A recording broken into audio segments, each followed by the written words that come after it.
Well, hello there. How are you?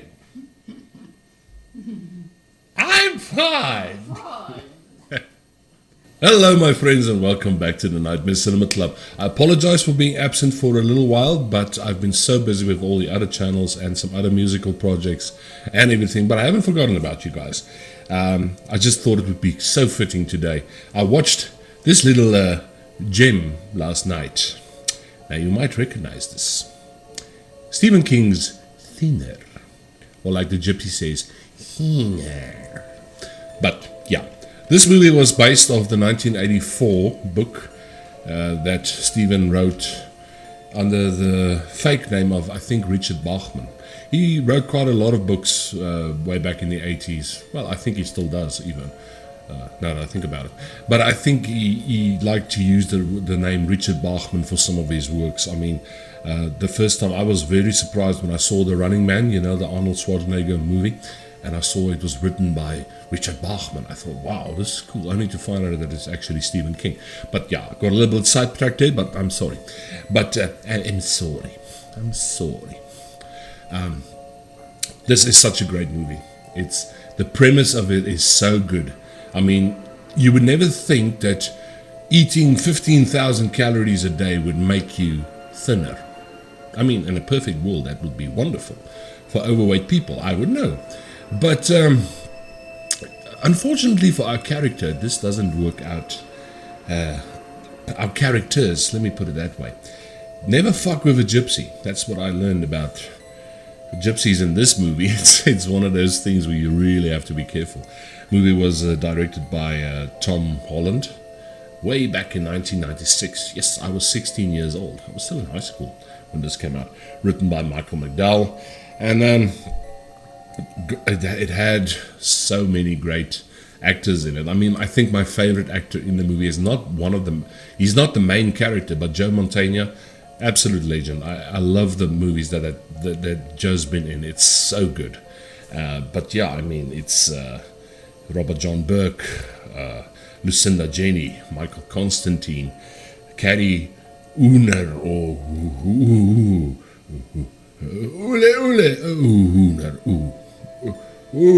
Carrie Uner. I don't know how to say it. I'm sorry. I'm sorry. But yeah, she plays the sexy gypsy woman shaking her thing, you know. Carrie Uner. You'll see what I mean. But guys, the premise of the movie is so good. It just shows you that if you're corrupt and you don't play by the rules, you're gonna get your comings up. Something's gonna go wrong for you, and if it goes wrong, it's gonna go wrong very quickly. I mean, the movie starts off with this beautiful shot where all the gypsy cars and trailers and wagons are heading into this town, and I mean, they all look scraggly and dirty, and it's immediately you get this sense of that something's uneasy in this town. We have all these prim and proper people not liking what the gypsies are doing in their town. Well, what the hell are they doing here? And early on we meet the main character, Billy. Now, he's an overweight lawyer. I mean, the first time he steps on the scale, he's like 300 pounds, but he's big. I think he actually looks bigger than 300 pounds, but we'll leave it at that. And like I say, family man, proper man, everything. Beautiful daughter, beautiful wife, everything. He is currently on a diet, but the diet isn't really working that well. I mean, he's drinking these weird purple shake things. It looks like, I don't know what the hell it is, but it looks terrible. But yeah, and he's actually on his way to the courtroom to go and defend a known criminal played by Joe Mantegna named Richie. Now, in the story, he tried to kill somebody, but he got him off. But Billy actually knew that Richie was, he was guilty. He did actually do this. I mean, he comes from a crime family.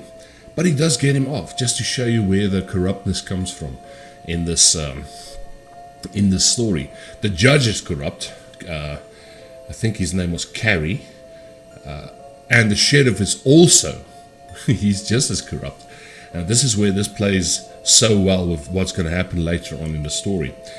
Later on in the movie, Billy and his wife, they're driving home from a dinner with some friends and stuff, and his wife complains about him, being, he can't stop thinking about food and stuff, and being a glutton the way he is, and she tries, to take his mind off food.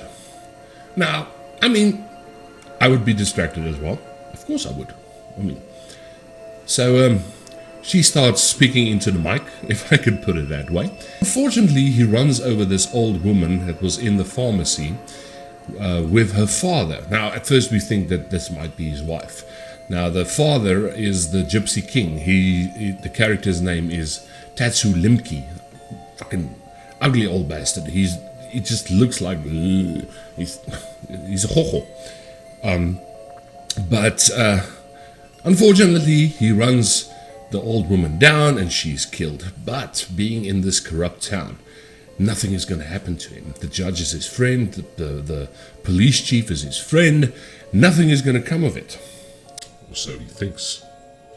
Now it's at this point where the movie really starts. The movie started off very slowly, just showing you character development and showing you all the different people, but from here on in, the movie really takes off. It goes to Mark 4 very quickly. We see the day of the trial. Billy is acquitted, no charges filed, gets away scot-free. And all of a sudden we see the gypsy walk up to him outside the courtroom, and he just touches his cheek very lightly and he says, "Thinner." I can't do it the way he does it, "Thinner." And I don't know if it's just me or is it just great photography or what it is, but it's instantly you can see something is changing in Billy. He makes nothing of it. Old man drives off, the scraggly looking gypsy man. But now all of a sudden Billy's diet is starting to work very well, maybe a little bit too well. He starts losing pounds like a madman, but he still keeps on eating. It's like 14 pounds in 1 week, and then it's 20 pounds the next day, and every day, single day, as the story goes along, he starts losing 3 pounds a day. But he's still eating like 12,000 calories a day. It's cakes, it's crisps, it's sweets, it's everything, but he just keeps on losing. And you can see the transformation in Billy. He just keeps on getting thinner and thinner and thinner. It's like people when they lose a lot of weight, all of a sudden they start looking sickly. But something must be wrong, according to his wife. Now, I think his wife, she suggests later on that maybe he has cancer. They have this doctor friend who we know later on in the movie who he does a lot of house calls, but not necessarily as a doctor, if you know what I mean. And Billy is suspecting this, that Dr. Mikey is banging his wife. So yeah, we find out later that it is so. But anyway, Billy finds out he doesn't have cancer, but they can't explain why he's losing weight. And after a while, he notices that he hasn't seen his friends, the judge and the sheriff as well, in town. What the hell happened to them? So he goes over to the judge's house, and his wife tells him, no, he's in Minnesota, he's visiting relatives and whatever. But things really take a sinister turn here at that point. She tells him that the gypsy touched the judge the same way he touched Billy, only on his stomach here, and he said one word, and that word he said was lizard. So now something is starting to, make sense here. Now we know that these guys have been placed under the gypsy curse just because they've been so corrupt, and Billy got away scot-free and everybody was in it. And guys, I'm not going to spoil too much of the movie for you because I want you to see this movie. But if you want to see how a person goes from being 300 pounds to almost nothing, wasting away, which is quite horrifying. I think David Cronenberg would be proud of this movie. But if you want to see the transformation of a human being when something goes wrong, you should watch 1996's Thinner. Guys, you've had years to watch this, so I'm not spoiling anything necessarily, but I implore you, please watch this movie. It does turn out, I'm not going to, like I said, I'm not going to tell you the whole story. I'm not going to go into the whole thing. Please, watch Thinner. I also want to take this time just to say thank you to you guys for all your continued support on the channel and on my other 2 channels. I really appreciate it. I will try and do more of these videos for you guys, but at the moment things are so crazy over here. But I haven't forgotten about you guys. I still love you. I'll see you again soon, guys. Please drop me a comment down below. Tell me if you've seen the movie, what your thoughts were on it, and I shall see you again, my dear friends. And as always, enjoy the fear. Cheers, my friends.